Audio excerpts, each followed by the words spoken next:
everyone, and thank you for making the choice to click in to chat with Trina. Today, I have a super special guest, Ms. Tamara Tisdel, who will be speaking with us today about breaking the stigma of mental health, with an emphasis on the Black community, anxiety and depression, panic disorder, signs, and resources. Ms. Tisdale did have a professional PowerPoint presentation. However, unfortunately, Zoom did not pick it up. But make sure you have your pens, pencils, and paper so that you can take notes of the wonderful information she has to offer today. Hello, everybody. My name is Miss Trina, and I'm here with It's Chat with Trina, but it's Thursday because I have a special guest, Miss Tamara Tisdale. Hey. Hey, How are you? everyone. She's going to talk to us today. Most of y'all know that I am real big about mental health. Matter of fact, I got to show y'all my shirt real quick first. It says mental health is everybody's responsibility, and it is. I want to something that I've always want to do. I want to break the stigma so people can get the help and the assistance that they need. So Miss Tamara is going to talk to us today about breaking the stigma, anxiety, and depression, especially when it's been in this pandemic. Lots of people are dealing with so many different things, and even though it seems like we see what is the rainbow coming up or whatever, but we're still going through a lot. So Tamara, can you tell us about you real quick, and then we'll go into the presentation? Sure. My name is Tamara Tisdel, and I'm a licensed professional counselor associate supervised by the beautiful Sherelle Abear. I'm also a professional school counselor with Aldine Independent School District. And this is my passion. This is what I love. I love to educate and inform, our community. Awesome. Well, we're gonna jump right into it. And those of you, if you on Facebook, you can there's the link to the Zoom. So if you actually want to come on into the meeting, you are welcome to do so. The link is there. I didn't even think about posting it again, but I will post it again in a second. I'll share it while Miss Tamara gets started. It's all yours. Okay. And thank you again, Trina, for having me. You're All welcome. right, so we'll move on to what I call the facts. So the facts are that African Americans sometimes experience more severe forms of mental health conditions due to unmet needs and other barriers. And also, according to the Health and Human Services Office of Minority Health, African Americans are 20% more likely to experience serious mental health problems than the general population. And that's very alarming.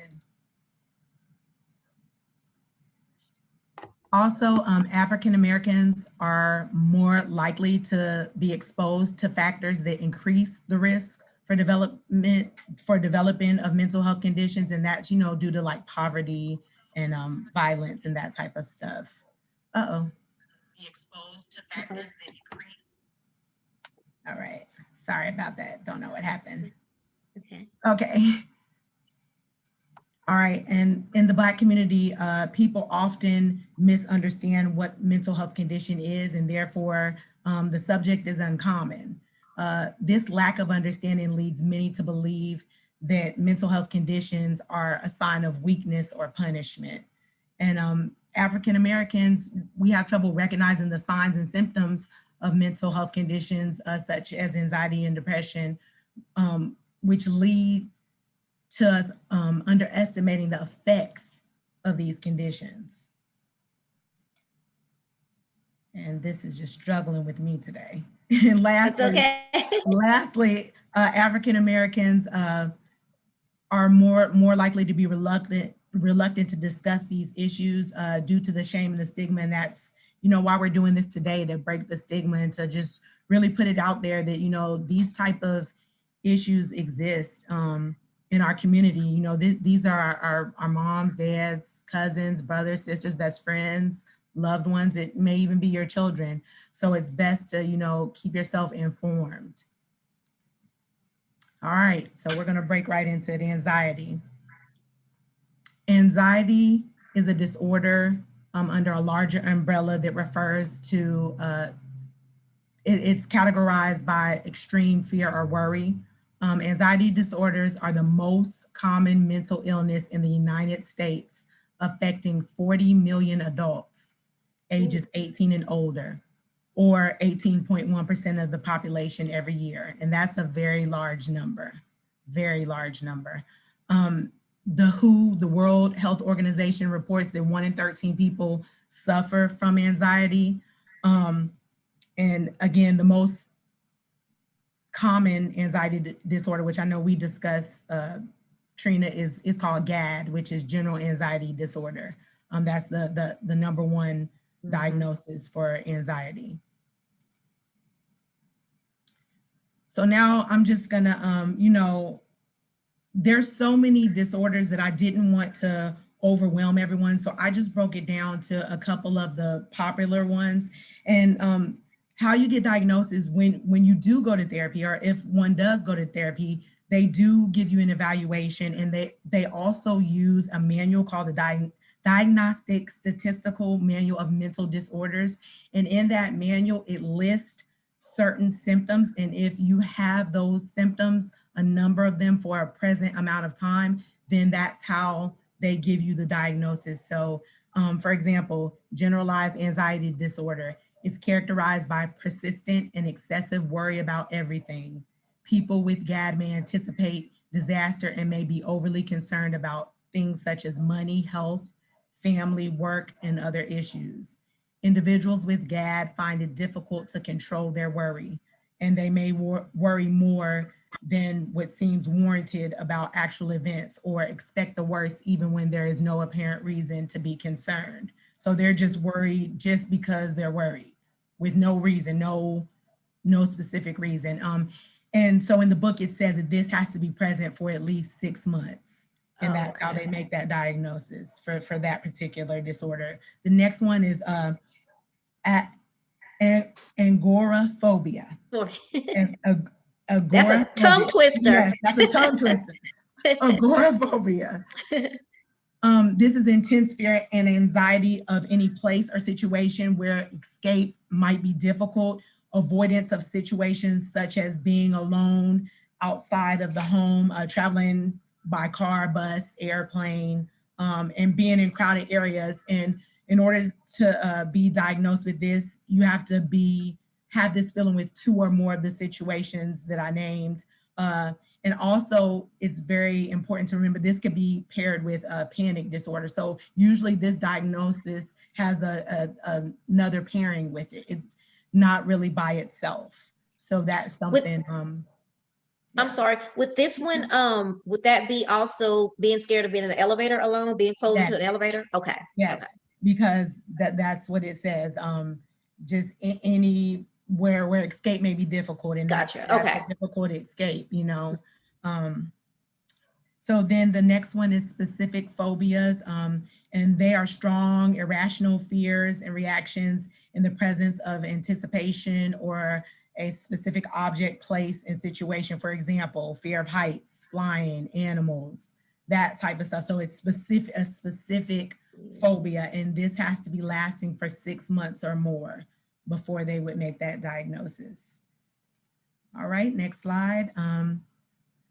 So social anxiety disorder, which a lot of people probably have and don't realize they do, is a condition characterized by intense anxiety related to a fear of being judged, negatively evaluated, or rejected in a social performance situation. So if they've had exposure to being, rejected or talked about in a situation, then this is, and it has to have happened 1 or more times, then they will fall under this category.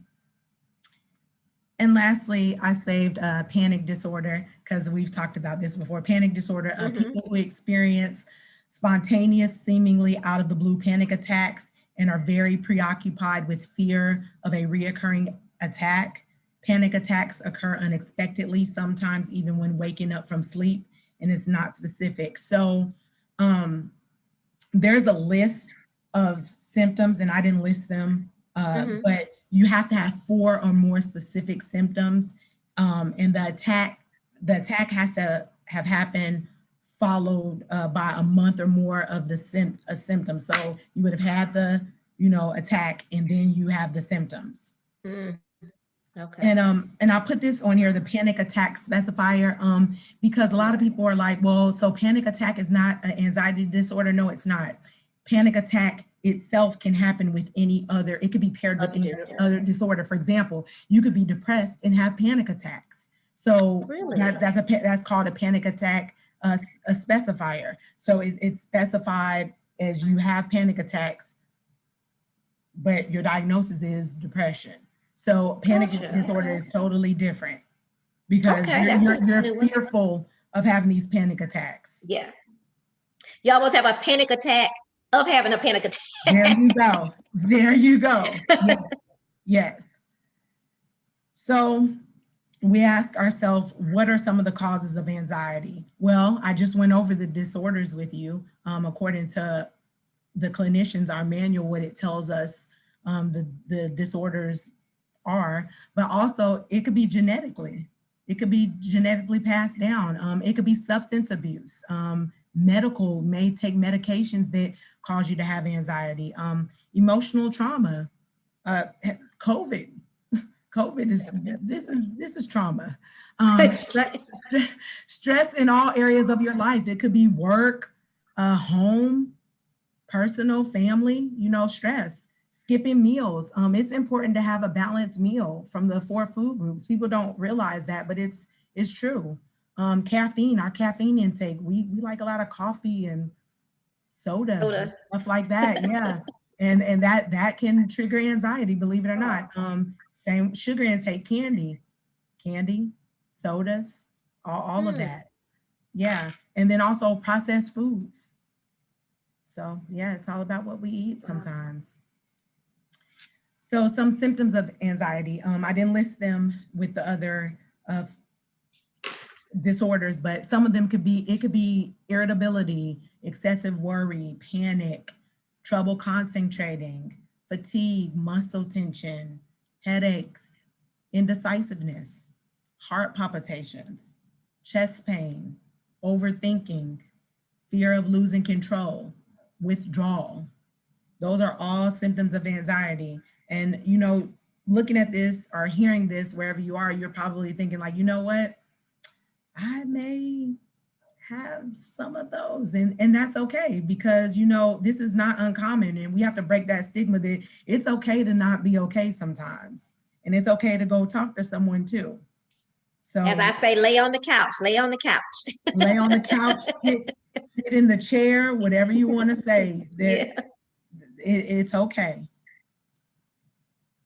So next slide, So some anxiety coping skills, and I did this slide just so that you can know there are ways that if you feel that you're getting to a point where you're about to have, an episode, you can use grounding skills is what we call them, when you focus on the things that you can touch, hear, and smell in the room, just to kind of ground you and bring you back to the moment. Because when you're anxious and that anxiety sets in, it's just like, yeah, it's a whole different level. So it's important to use those grounding skills, which therapists can show you, what to do when you get to that moment. Movement, go for a walk, dance, just move around. Repeat a mantra or a prayer, keep on saying that, I won't let this overtake me. I'm stronger than this. I can do this, a prayer. I can do all things through Christ that strengthens me. That's what was on my mind. Yes, you can. No weapon formed against me shall prosper. Come on. I'm not going to preach. There you go. But yeah, you can distract yourself. Do something to distract yourself. And then this is one of my breathing techniques that, because y'all know I'm a school counselor, and believe it or not, the anxiety is real with even our teens, because a lot of my kids, they work to help support the family, believe it or not. So, they come in my office and they're like, Ms. Tisdel, I just, I don't know if I'm going to graduate, my grades, this, that, and other. And I'm like, you know what? That's what I want you to do for me. I want you to close your eyes. I want you to take a deep breath in, 4 counts. And when you exhale, I want you to make a sound, and I want your body to just kind of melt. And then do it again 3 or 4 times. Deep breath in, exhale, make a sound, let your body melt. And you do that a couple of times and it'll just calm you down. Mm-hmm. So there are techniques that you can use. Like I say, I call that the sigh or whatever. So I use that with my children. I'm like, wait a minute, you got to calm down before we start talking. You're up here and I need you right here for me to be able to help you. Yeah. So, yeah. But and then just educate it and share it with your family and friends like we're doing right now. You know, this is what it's about. It's about educating and sharing the knowledge so that we can be informed and break the stigma, because it doesn't need to be there. It's okay to not be okay. And then therapy. There are therapists who can use more in-depth techniques to help ease anxiety. There's ACT, CBT, DBT. It's all the T's. All the T's. Yeah, all the T's. So yeah, you know, there's therapists that have, you know, specific training in certain modalities that can help people with severe anxiety. So, you know, find a therapist. You know, it's again, there's someone out there for you. And then lastly, there is prescription medicine. I mean, you may have to be prescribed some, you know, Xanax or Valium or, you know, beta blocker, something. You may need something to help you with that anxiety. So yeah. And I think that pretty much wraps up our discussion about anxiety. So now we're going to move on to depression. Or did anyone in the chat or anything? No, I didn't have anything. Okay. I'm looking. So moving on to depression. But my mom came on and said, thank you. This is a wonderful topic. Oh, thank you for having me. Okay. I'm trying to make them come up so that I can just speak. All right. So depression is known as the major depressive disorder, or clinical depression is common, and it's a serious mood disorder. Those who suffer from depression experience persistent feelings of sadness and hopelessness and lose interest in activities they once enjoyed. Aside from the emotional problems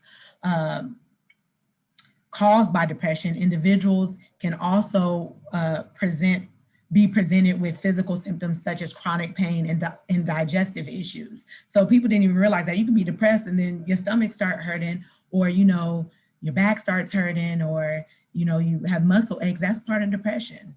And per the DSM-5, as I discussed, our manual that clinicians use, to be diagnosed with depression, symptoms must be present for at least 2 weeks, and at least one of the symptoms has to be either a depressive mood or the loss of interest or pleasure.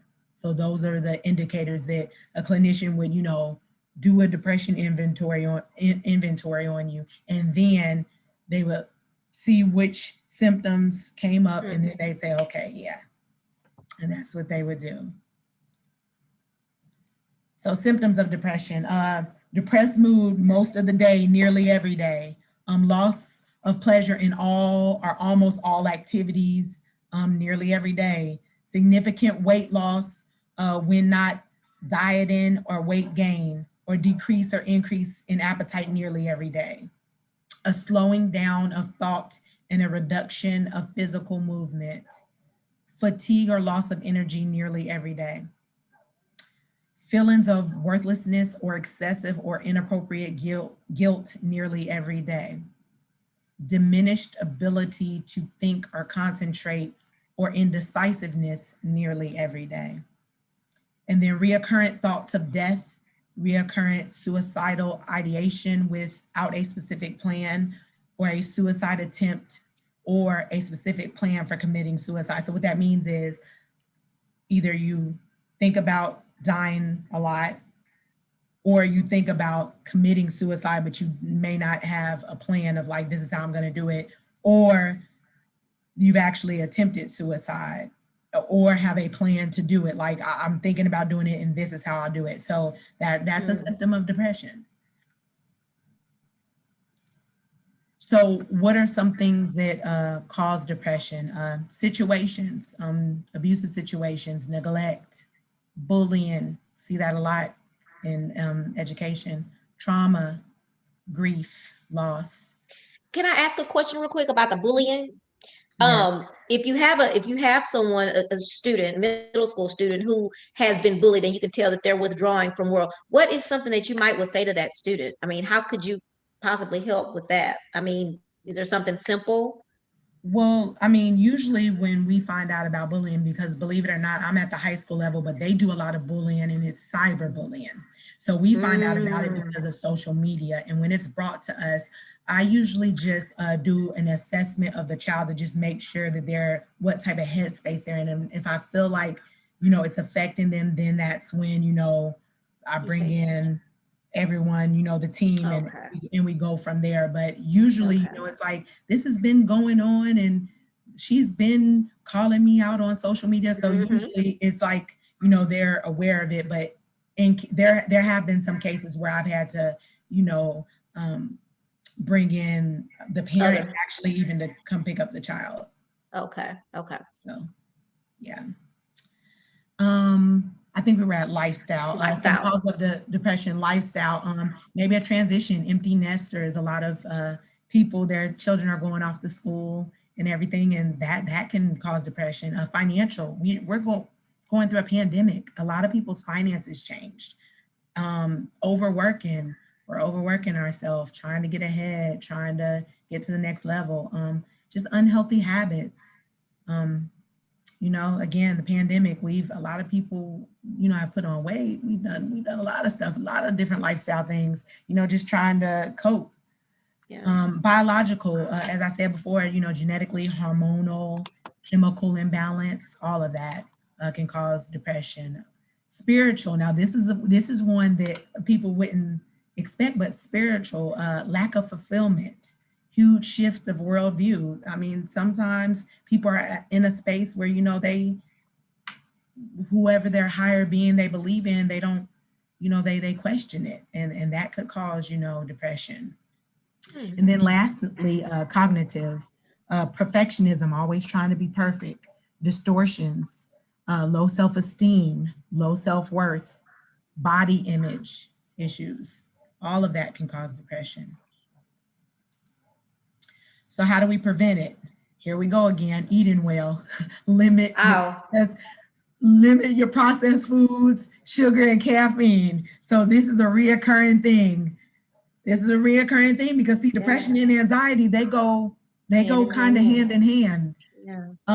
Having a support system, be around people who know when you struggle and are there for you. And that's very important because a lot of times, people will say, well, so and so, they're just acting funny, but are they Hmm. acting funny or are they going through something? That's a big deal that I think people don't think about. That she sure is acting different or weird, but that's not normally not them, and they don't think to themselves that it could be something like this. Right, That's right, the sad part.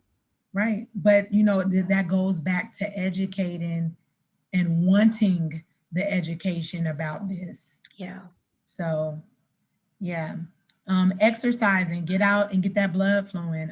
Exercise is a natural way to boost serotonin levels, and serotonin levels, that's that chemical that makes us feel good. So, and then lastly, therapy. Go get a good therapist. They're out there. And we're going to talk about that. I know, a lot of people in our community, specifically African American, we're like, I'm not about to go talk to someone that I don't feel that can relate to me, that doesn't look like me. That's just the honest truth. But what they don't know is there is a lot of African American and minority clinicians out there. And so, I'm going to share these resources. That's the next thing. There's websites, cliniciansofcolor.org, where you can, search a website and put in your geographical location, and you can look at therapists in your area that look like you, if that makes you feel comfortable. Regain. This offers individual and couples therapy. Therapy for Black girls. That directory is specifically geared toward Black women and helping them, find resources and clinicians as well. Therapy for Black men, same thing. It's geared towards Black men, and it has a website directory of coaches and therapists. Just do you would you know if this do statistics show that men are the ones that are less likely than women to get seek out? Oh yeah. Oh yeah. There, I there's figured as much. yeah. So this is statistics show that in the African American community, even though we don't really utilize counseling as we should, Black women Mhm. are more likely to go to counseling than Black men. But that's based off of that, stigma. That's based Yeah. off of that, I don't want to appear Macho. soft, I'm macho, yeah, that's what that comes from. So inclusive therapists, and I put the Latinx therapy because I'm not going to forget about my brown brothers and sisters. Again, there are resources for people who look like you if that matters. If you want to talk to someone and you're like, but I feel like they have to be able to relate to me, there's resources out there. And so that's the end of my What was the mind presentation. games? You What was the said, mind games? oh, I'm sorry. Mind Games, searchable directory of therapists in the field of interpersonal neurobiology. So neurobiology deals with a lot of the brain, like they do all the it's called brain spotting, and it's like a very in-depth technique that I am not trained in. But there are people that are trained in that. There are people You that gave are us the trained information in though. that. Yes, Yeah. there are Yeah. people that are trained in those modalities. And so that's why, I just wanted to put that out there, that there's resources for everyone. Most of the time when you go on these websites, if you're like, okay, I need someone that specifically deals with OCD, specifically Mm-hmm. deals with married couples, specifically deals with self-esteem issues, like you can put all of those little filters in and find someone that's custom made or custom for you. Okay. Guys, are there any, if you are watching, are there any questions? The cool thing about this is that we are recording, so we will post this to my YouTube channel, youtube.com/chat with Trina. So if there are questions you have later, you can always post them to that YouTube channel and we can make sure that Miss Tamara gets that. Um, my question is, when someone's having a panic attack, let's just say, or an anxiety attack, do you have any ideas or thoughts or suggestions of how you can help that person? Well, yeah, like I listed before, there's a lot of grounding techniques that you can use. A lot of people do the counting up to 10 and then you reverse it back down, just different things But I to. mean, like if I'm there with you and you're having a panic attack, is there anything I can do for you except just back off? Well, I mean, you can be there for the person, but it's Uh-huh. important if someone knows the skills to utilize it. But you need, if, Oh, if someone without uh training or skills, what can they do? Just be there yeah, with them and help them through it. That's yeah. the best thing you can do. Try not to get freaked out, but just try to calm them down and bring them back in the moment. Like, hey, listen, take a deep breath in and out. Focus on this. Hey, it sure was a pretty day today. Distract them. From Mm-hmm, mm-hmm. that attack. Yeah. So I don't ride elevators, but I ride 16 flights on Saturdays for the radio show. But they're really, I've told them, about the panic attacks. And so they do that. They distract me. And by the time we're Mm-hmm. up to the 16th floor, back down to the first, I don't even realize what's going on. So, yeah. See? So. You're Are doing there any great. questions out there, guys? This was really, really good, Tamara. This was awesome. And I have informed viewers and on my videos that May, not April. May is Mental Health Awareness Month. And so we're definitely going to come back and do another topic. I think I'm going to do a survey and ask what topics people may be interested in, maybe something like that, to see if we can get some feedback. But this was awesome, and I thank you so much. Did you have anything else that you want to add? No, I just, Yeah. you know, health is wealth. Let's break this stigma. Talk about it with your family, talk about it with your friends, normalize mental health, normalize therapy, and that's it. Yeah, and don't be ashamed, guys. To I'd say I always call it lay on the couch, but like she said, nowadays you can. Matter of fact, I called someone yesterday, and they do the what they call it, teletherapy now. Telehealth, telehealth. Telehealth, yeah, and that's even okay, to be honest with you. When I did it, it was actually it wasn't as awkward as going into the office, to be truly honest with you. It was actually kind of cool, and it was a little bit more relaxing, you know. Yeah, because you So got that's the something. comfort of your own home. Yeah, I think that's what it was. Everybody's not comfortable with that, but I'm gonna tell you guys, try it. Try it. 'Cause they're there. So, but guys, I do want to just remind you that this is something that I'm definitely, Tamara's very passionate about it. I was so excited when she called and we had this conversation about this. It just excites me to have someone who actually is in this is their field and this is what they're passionate about, because it's going to definitely help me, and Chat with Trina is all about this. So thank you, Tamara. Thank you. And we will see you in May. Yes, I look forward to it. Bye. All right. Thank you so much. Bye. All right. Bye-bye. Wow, Tamara, that was some great information. I really appreciate you, and I can't wait to have you back in May for Mental Health Awareness Month. Thank you again for making the choice to click into Chat with Trina. Remember to go to youtube.com/chatwithtrina, subscribe, and then hit the little bell so you can be notified when I upload a new video.